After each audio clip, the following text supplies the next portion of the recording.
morning, and welcome to Articles of Truth, where we try and dissect and get the truth from the fiction coming out of Washington, D.C.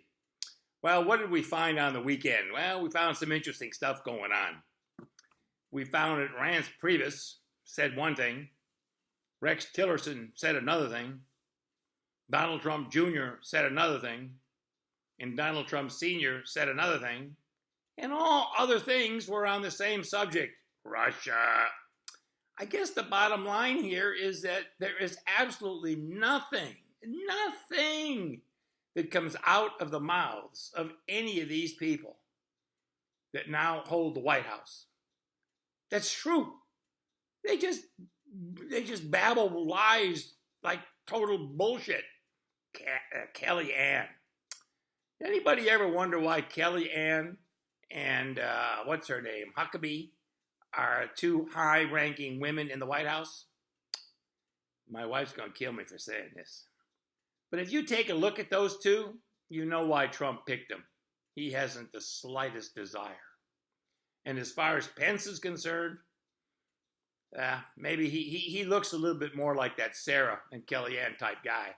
But that's probably why he needs his wife with him. But anyway, having said all of that, I think we need to talk about this latest, most unbelievable news I've ever heard. And that is that Donald Trump, he first tweeted that he and Putin, you know, little penis Putin, that little fella. It's interesting that they both have such little fingers. But anyway, he and the little fella decided that that was my dog. She sees something outside. They decided that maybe they should get a working group for cybersecurity.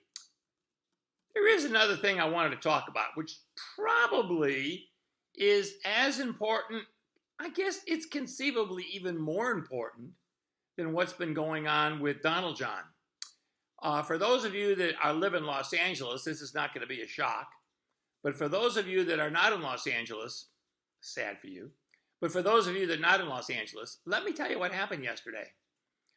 There was allegedly, I say allegedly because I'm sure it was, there was a fire in a substation, electrical substation in the city of Northridge, which is just, like part of Los Angeles.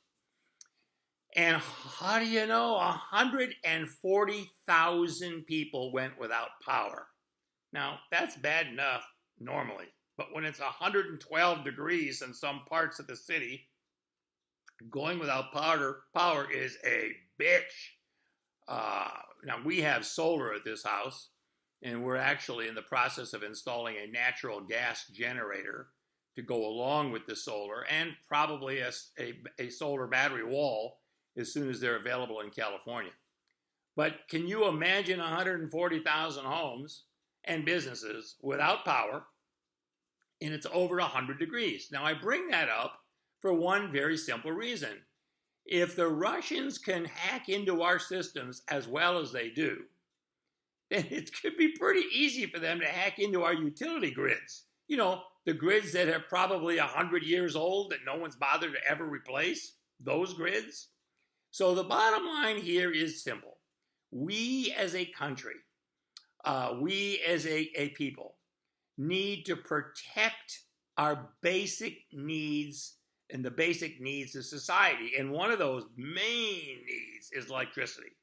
The United States of America needs to go hat in hand to Silicon Valley in Los Angeles, in Northern California, Silicon Valley, and they need to say to those folks, design us a method of stopping this infiltration.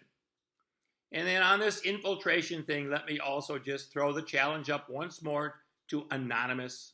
Please be there, Anonymous. Please find those income tax records. Please, Anonymous, show you're as good and better than the Russian hackers that screwed up our election. Show the world that you're going to get those income tax records and you're going to plaster them all over the internet. With that, I want to remind everyone to please like my cast here, my shows. I'd like you all to please say, I like it. And I'd like you all to please sign up for a continuing subscription. Thank you very, very much and have a great day. Until tomorrow, bye-bye.